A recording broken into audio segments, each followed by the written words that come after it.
Now back to one of our top stories of the day. South African Airways has found a strategic equity partner in Takatso Consortium.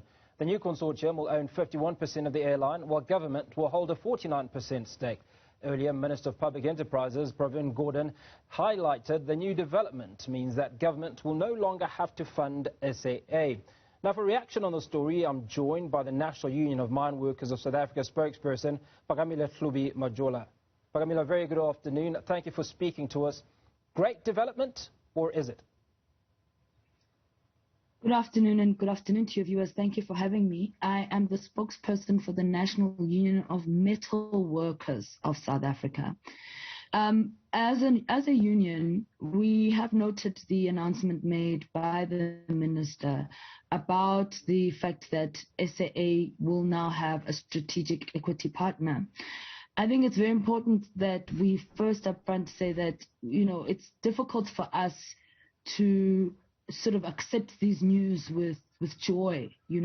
I can see there's a lot of enthusiasm around this announcement, but your viewers must understand that this has been a very painful journey for workers at South African Airways.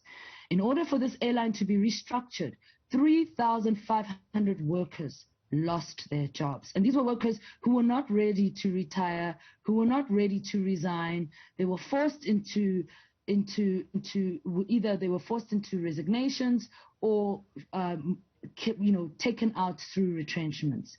And so for us, really, yes, of course, it is good news that the airline is now going to operate and will be taking to the skies hopefully soon. But the journey to get here has been a horrendous one for workers and their families. They are paying a huge price, and they continue to pay very high price for these changes. And they have made really painful sacrifices, but we've seen no sacrifices, no accountability on the side of the Department of Public Enterprises for how we got here in the first place. SAA collapsed under the watch of Minister Pravin Gordhan. It was not just state capture. He was embedded in that as a minister of the ANC. It happened under his watch. And as far as we're concerned, it's too early to call this or to celebrate and say this is a new airline. It will only be new if old habits have been done away with. And to date, we're not entirely sure if we can say old habits have been done away with. Well, there's obviously a new broom in town. Are you likely to engage the new owners of the airline?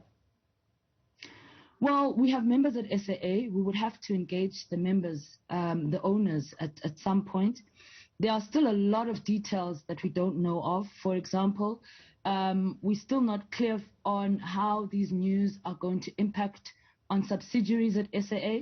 As I speak to you, workers at SAA Technical on their own took a decision to picket during lunchtime out of frustration for the fact that it's been over a year since they've received salaries. So, when decisions are made or announcements are made, they should have a meaningful positive impact on workers on the ground. And right now, there's still no real clear out plan for what will happen to subsidiaries. Workers have been suffering for more than a year with no salary and no support from the Department of Public Enterprises for the fact that they've gone without any pay. It's really a disgraceful situation that the subsidiaries are in, and it's because of the way that DPE has been running this process. Well, in speaking to the CEO of the new consortium, one of the things that he did mention is that they're not taking over previously existing liability. But what he was clear about was that it is likely that not everyone who's currently employed by the airline will remain employed. Does this, if this is their actual position, cause you some concern? Well, that's very worrying, because there was a whole business rescue plan that was designed. And on the basis of that business rescue plan, 3,500 workers were retrenched. And the plan talks about an airline which starts off with 1,000 employees. So the question would be, when did this change? And this is precisely what we keep raising as trade unions. The lack of transparency, the lack of consultation, the lack of openness on the side of the Department of Public Enterprises with regards to this process. We keep talking about how this is a new airline, it's a new broom, new period. Is it really? Because it sounds like very much like the past. We were complaining about these things with the old airline. We were complaining about the lack of transparency. We were complaining about the lack of consultation. We were complaining about the fact that we still don't have guarantees that there will be good governance, that the kind of wastage which led to the collapse of SAA will not repeat itself again through corrupt contracts. So what guarantees do we have right now? Any kind of engagement with the public whose money it is spending.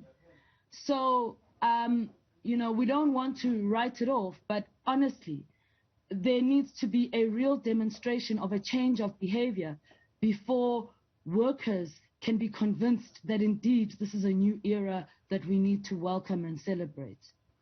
Phakamile, thank you for your time this afternoon. National Union of Metal Workers of South Africa spokesperson Phakamile Hlubi Majola.